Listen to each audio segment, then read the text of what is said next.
আসসালামু আলাইকুম, সবাইকে পিঠা খাবার দাওয়াত। দেখেন, দুই পিস আছে। আচ্ছা, কড়াই রেডি, তেল বাটি সব রেডি করে নিয়ে আসলাম।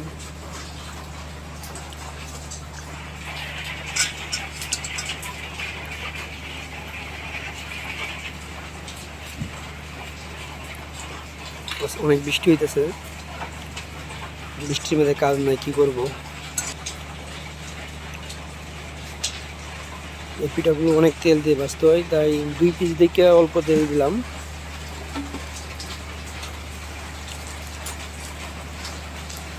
ডোবা তেলে ভাজতে হয়।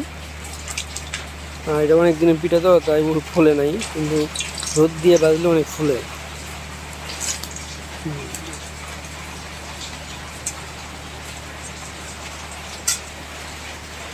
আর এটা কি পিঠা সবাই কিন্তু কমেন্টে বলবেন।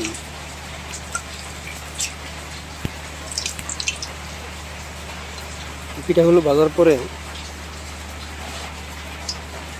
চিনি উপর দিয়ে চিনি দিতে হবে, অনেক মিষ্টি লাগবে, খাইতে অনেক সফট।